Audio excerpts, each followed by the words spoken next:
Process of planning, यानी planning किस तरह से काम किया जाता है। प्लानिंग जो है वो इंटेलेक्चुअल प्रोसेस है, यानी दिमाग का प्रोसेस है, उसे दिमाग से काम में लेना पड़ता है।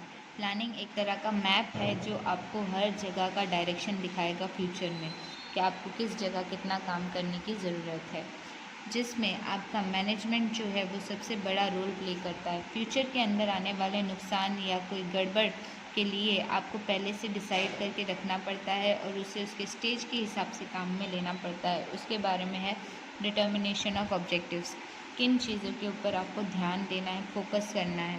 पहला स्टेप तो प्लानिंग का ये है कि आप आपकी सारी जो भी हैं ऑब्जेक्टिव्स उनके ऊपर ध्यान दीजिए, ठीक है। फिर उसके अलावा आपने एक बार उसे सोच लिया कि आपको किन किन सेक्शंस में काम लेना है, तो फिर उनको सही तरह से लोगों को गाइड कीजिए, उन्हें मैनेज कीजिए और लोगों तक उनसे काम निकलवाने के लिए आपका माइंड सेट कर लीजिए। फिर उसके बाद आपका जो प्रैग्मेटिक है, यानी कि प्रोग्राम का जो स्टैटिस्टिक है, वो आप उन तक पहुँचाइए और उनसे उसी स्टैटिस्टिक के हिसाब से काम करवाइए। तभी आपका जो रिज़ल्ट होगा वो रियलिस्टिक होगा, यानी कि आपके रियल प्रैक्टिकल लाइफ में आपको काम आएगा और साथ ही साथ इसमें आपका दिमाग जो होगा वो सबसे बड़ा रोल प्ले करेगा।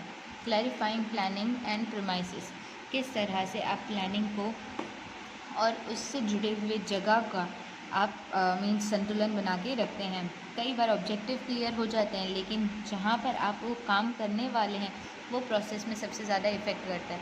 अगर आपका समझ लीजिए बिज़नेस बड़ा है लेकिन आपने जगह छोटी ली है, तो आप जितना ज़रूरत समझ रहे हैं उतना सामान प्रोड्यूस नहीं कर पाएंगे। इसलिए सही प्रीमाइस होना ज़रूरी है, सही एरिया होना ज़रूरी है। ये तो मैंने आपको फ़िज़िकल स्ट्रक्चर बताया, इंटरनल स्ट्रक्चर भी वही है। अगर आप जैसे कि फॉर एग्ज़ाम्पल हर काम एक जगह पर एक ही तरीके से नहीं होता। अगर ऑफिशियल वर्क है तो उसके लिए एक अलग सेक्शन होना ज़रूरी है। अगर वो मैकेनिकल वर्क है तो उसके लिए एक अलग सेक्शन होना ज़रूरी है। तो बिज़नेस में इंटरनल चीज़ों को भी और एक्सटर्नल चीज़ों को सेपरेट रखना ज़रूरी है। अगर आप इन सब चीज़ों को मिला दोगे तो आपका कभी आइडिया क्लियर नहीं होगा, जिसकी वजह से पॉसिबिलिटी है कि आपको नुकसान आए।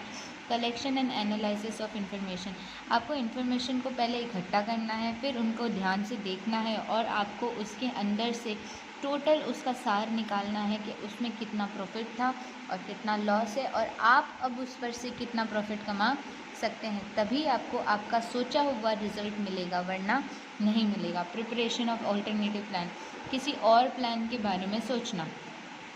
जब आपके पास एक प्लान है, आपको लग रहा है कि वो प्लान आपका कभी ख़राब हो भी सकता है आसपास के हिसाब से, यानी कि फ्यूचर में कोई प्रॉब्लम आ सकती है, तो आपको एक प्लान बी रखना ज़रूरी है।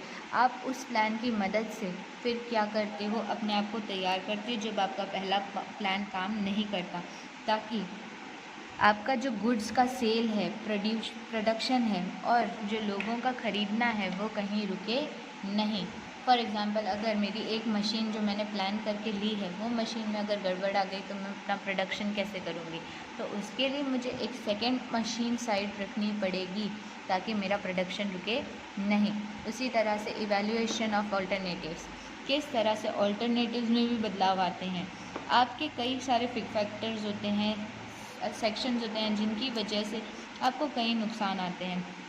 तो डिटेल में उन चीज़ को समझिए और फिर उसमें से देखिए कि कौन सा फिजिबल है। फिजिबल का मतलब होता है कि कहाँ पर काम करने की ज़रूरत है, वो एरियाज़ को आप कंसिडर कीजिए।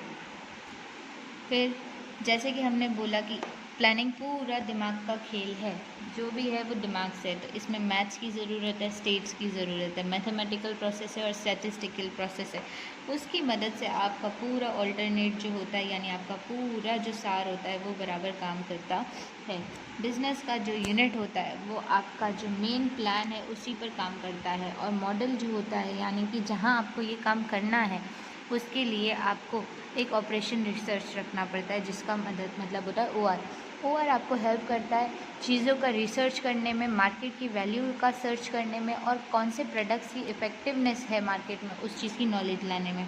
Selection of the best alternative, हमेशा जो प्लान आप दूसरा रखो उसके लिए एक स्ट्रॉन्ग प्लान और मोटिव रखना ज़रूरी है, ताकि मुश्किल के टाइम पर आप कहीं पर दोनों प्लान में असफल ना हो जाओ। Formulation and evolution subsidiary plan, जैसे कि अभी मैं बता रही हूँ सेकेंड प्लान, उसके अंदर भी क्या होता है, डिफरेंट टायर्स होते हैं, यानी कि मेक और बाय टायर्स, बनाना और ख़रीदना, ये एक अलग अलग सेक्शंस होते हैं जिनके अंदर आपको दूसरा प्लान रखना पड़ता है, जिसकी मदद से आप क्या, जब आपके पास कोई चीज़ की कमी आ जाए या जो कभी किसी चीज़ का नुकसान पड़ जाए तो वो अदर ऑप्शन आपको काम आ सके।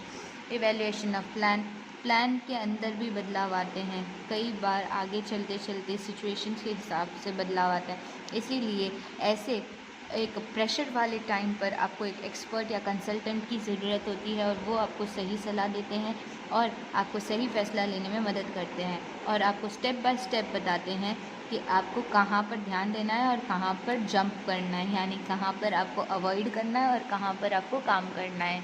तो इससे इवैल्यूएशन कहा, स्टेज इवैल्यूएशन कहा जाता है।